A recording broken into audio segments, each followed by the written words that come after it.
Welcome back to another Warframe. Today we're going over the Quanta Vandal. There's three ways of doing this. The first way, as you've seen in the opening, is the way I did it, is with Theros Strike for Helminth. The second way is with Nourish for the raw damage boost and the viral damage. And finally, Raw to maximize damage over time ticks. Raw optimizes damage over time since Quanta Vandal utilizes electricity procs, and majority of the damage comes from damage over time. Damage over time is significant because it double dips in faction damage multiplier, and Raw is considered a faction damage multiplier in the calculations. In simpler terms, Raw plus faction equals enemy no longer alive. Nourish is if you feel like energy drain conduits is annoying and you don't want to use the epitaph for priming, and yet you still want the cold status. Nourish energy income multiplier boost gets more energy than the energy drain conduit can drain. Since Nourish gives viral on your weapon, you wouldn't need the epitaph to prime, and now you can choose to use the Kuva new core. Theros Strike is the comfort build and the optimal version for the Corpus, since Theros Strike permanently strips armor and strip shields if you're dealing with the Corpus. The rest of the heavy lifting, i.e. the damage, comes from the weapon itself. Let's dive into the build. First off, Revenant Prime. We'll look at the Nourish Helminth first, but before we dive into the mod configuration, let's look at the Archon shards. This will be the same for all three setups. 3 Tau Forge Crimson shards for an additional 45% ability strength. This is optional, unless you really want the additional ability strength, but it's not necessary, at least not on the Quanta Vandal. What's necessary is these 2 Tau Forge Ember Archon shards, giving me a total of a whopping 75% casting speed. This is 1.5 times effective over natural talent as a mod, which frees up a mod slot on my mod configuration. Now let's dive into the mod configuration. This build is the same as the Roar build. I'll give you what the stats look like for both in a moment, but for ability strength, we have Umbral Intensify, Transient Fortitude, and Blind Rage. This gives, as you can see here, a total of 343 1% ability strength. Growing power and mode augmented will tack on to give me a total of 428% strength. And if we use our Parazon for an additional 50% ability strength, we get a total of 478% strength. At 478% strength, our Mesmer skin goes to 28 charges. Nourish gets a 5.78 times energy multiplier, the damage increase of 358.5%, and for Roar, it increases the damage boost to 120.9%. For duration, I have prime continuity and narrow-minded. This gives me as a total of 227%. This gives me a duration of 67.95 seconds on Roar and 56.63 seconds on Nourish. For energy income, I have Prime Flow and Equilibrium, and only on the Nourish build you have the additional energy multiplier from Nourish. With Prime Flow and Equilibrium working with the Synset mod on your Panzer Profiler, this should keep your energy bar topped up, with exception from energy draining conduits. Unless you're doing Nourish, then it doesn't matter. Nothing will drain your energy bar. For the rest of our mod slots, we have Prime Sure-Footed because don't get knocked down. Just no. Mesmer Skin gives you status immunity, but once you run off Mesmer Skin charges, you need something. So Prime Sure-Footed and Rolling Guard. Rolling Guard gives you a 3-second invulnerability, so let's say a heavy gunner hits you before you roll. Prime Sure-Footed makes sure that you doesn't get knocked down. And once you roll, you have 3 seconds window to recast Mesmer Skin. As mentioned before, one of our arcane slots is used by mode augmented, and for the second arcane slot, we're using arcane acceleration. This gives me an additional 90% fire rate to my primary weapons. Moving on to our main weapon for today, the Quanta Vandal. The Quanta Vandal has Galvanized Chamber, Galvanized Aptitude. These two gives me the multi-shot multiplier and the base damage multiplier respectively. For the Quanta Vandal, you would usually go with primary Deadhead since you have Nourish, and usually with Nourish you do have some raw damage. So to utilize raw damage in Disruption, usually you go with headshots. And since you're going with headshots, primary Deadhead. It gives you an additional 30% headshot multiplier, and of course the set the base damage bonus of 360% on 3 headshots. For the rest of the mod slots, it would be high voltage for additional electricity and the status, more importantly the status, hammer shot for the same reason, status, and of course the additional critical damage. Speaking of criticals, we have critical delay for the 200% critical chance, bumping us to 66% critical chance. And with critical chance, you need critical damage, and our critical damage multiplier, along with the 60% from hammer shot, would be 120% from vital sense, giving us a total of 180% critical damage, bumping us to 6.7 times critical multiplier. As for our Exiles, we have the rifle ammo mutations. If you have, go ahead and use prime rifle ammo mutations. Why I didn't was 2 reasons. 1, you don't need to, and 2, I do not have space. If you want to, you can just format one more time and then slot it on. If you don't want to, you don't have to. Normal, perfectly fine. If you're using Roar or Theros Strike, I recommend using primary dexterity. And if you're going against Corpus, since you know Theros Strike is good for going against Corpus, do use the appropriate faction mod. As said before, damage over time, double dips on Bane mods, on your faction mods. So these are really important to your damage output. Okay, now let's look at our primer. Our primer, if you're using the new core, you should be using the Nourish, because with this setup, you get cold, you get corrosive, and viral from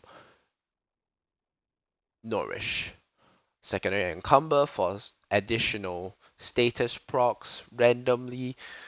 24% chance isn't high, but you get some. Why do I want cold? Because cold slows down the Demolist. It says 85%, but in a recent post from the devs, they accidentally coded it to only 75%. However, this is getting changed in the upcoming status update. Should be around next week as we speak, at the time of recording. But as it is now, it's 75%. And yet 75% is nothing to scoff at. 75% slower means that you have more time to deal with the Demolist. Other than that, you have two other elements listed on here that actually affects the Demolist, that being magnetic and corrosive. Demolists are immune to radiation, status effect, and status procs. They cannot be procced by radiation. However, the Kuvanuko does have one more status effect that's not listed here, and that is microwave. That is considered a status effect, and that will proc gun CO. So let's look at the mod configuration. Amalgam Barrel Diffusion and Lethal Torrent for our multi-shot. Makes us proc more status, so why not? Speaking of Lethal Torrent, Enemy Agility, and Gunslinger gives us our fire rate, 60 plus 90 plus 72, total of about 222% fire rate. Pistol Pestilence and Jolt gives us our corrosive, and Frostbite gives us our cold. That, along with Sure Shot, for a total of 270% status chance. And for our Auxiliary slot, Prime Ammo Mutation. Feel free to put anything here, but I feel that Prime Ammo Mutation just makes it such that I don't run out ammo if I need it. And if you're using Raw or Theros Strike, I recommend the Epitaph. Same Arcane for the Epitaph, Secondary Encumber, and since the Epitaph Force procs Blast and Cold, you don't have to mod for either, so I went with Heat and Viral. Viral is very important, so in a usual build, you want Viral weighting to be higher. Something like this. The second status, whether it be heat or electricity, is up to you, but I recommend using the 60/60s nonetheless. More status effect means more status procs. So let's use this as our mod configuration. Amalgam Barrel Diffusion and Lethal Torrent, same thing as the Kuva New Core, multi-shot, Sure Shot, Pistol Pestilence, Frostbite, and Jolt give us that 270% status chance. Frostbite, Pistol Pestilence, and Ice Storm give us that viral weighting, and Prime Fulmination just makes it such that my radius is higher, which means I hit more enemies, which means more enemies are primed in case I need to hit a larger area. Same thing for the exit slot, feel free to put anything in here. I put pistol ammo mutation because I just feel like I don't want to worry about ammo in the event that I go low. That aside, the melee is the same for both. The melee is Glaive Prime, and why? Because this is here solely, and I really repeat this, solely to deal with acolytes. The weapon, the main weapon, the Quanta Vandal, is very strong. Doesn't take all that long to kill, so the Glaive Prime isn't needed, and the Glaive Prime is solely here for acolytes. If you're using Thera Stripe, strip and throw your Glaive Prime, and they'll die. If you're using Nourish, strip with Unairu, throw the Glaive Prime, and they'll die. Same for Raw. The mod configuration is Astral Twilight. The stance doesn't really matter, feel free to use either one. Gladiator Might and Amalgam Organ Shatter for your critical damage, Amalgam Organ Shatter. And Killing Blow gives us the additional 120% heavy attack wind-up speed. Killing Blow also gives us an additional 120% base damage multiplier on heavy attacks. That is in addition to Sacrificial Pressure for the 137.5% melee damage. Speaking of Sacrificial Pressure, we have Sacrificial Steel for our critical chance, 275%. Because of the Sacrificial set, these are boosted numbers. And of course, since we're fighting the Grineer, you would want to use the right Bane for this, since you're also killing ads, right? You're also killing ads for keys. Volatile Quick Return just makes it such that I have a bigger blast radius and more enemies are hit by my force proc / on heavy. And Corrupt Charge means that I don't need to build combo, and immediately going in I have 2x combo multipliers. I go in, I throw my glaive, I explode, and immediately most things die. Let's look at the penultimate thing, Unairu. Or well, the focus school. If you're using Nourish or Roar, you want to use Unairu. Unairu has Caustic Strike ability. This permanently strips 100% of enemy armor, which means that if you're using Nourish, Roar, you do not have an external armor strip source, so you are using Caustic Strike as your armor strip. However, if you're using Theros Strike, feel free to use anything. For me, I went with Vazarin because Protective Dash, or well, Protective Sling as it's now called. It means that I don't have to worry about most things, and consequentially, if I ever get downed, or someone gets downed, I have instant revival. But feel free to use whatever you want. You can use Madurai for even more casting speed. You can use Madurai for even more ability strength. You can use Zeneric for the occasional free cast. But that's roughly about it. Unairu isn't that useful here, but you can still use it. No reason to, unless you feel like you want the strip so that if, in the event that your frame dies, you actually have some offensive capability. Naramon is useless here unless you have some actual reason for using it, but feel free. I'm not gonna say what you should use with Theros Strike. Your options are as you choose. Finally, the Parazon mods. Blood for Energy, Power Drain, and Blood for Life. Earlier I said that we can get to a 478% strength with an additional 50% coming from the Parazon. This is the mod, 100% chance for the next ability cast to gain 50% ability strength. It's a lot. So this mod is very good. Blood for Life and Blood for Energy is especially important if you're using Theros Strike, if you're using Raw. Energy drain conduits are devastating to your energy bar, especially if it's not full to begin with. So these get you up to speed immediately.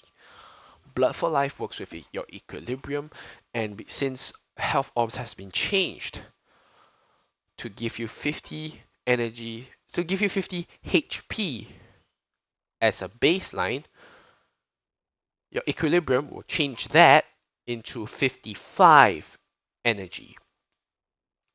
Pair that with Blood for Energy, where each orb gives you 25, you have a total of 80 energy just from a stab of the Parazon. And with the recent changes to Eximus units, they spawn after the first minute of the mission.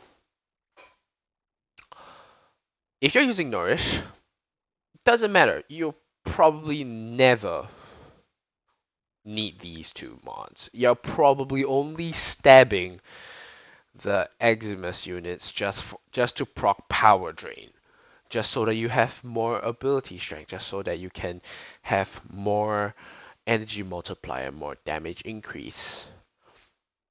So more so that this isn't as applicable to you. You can feel free to not use the Parazon if you don't want to.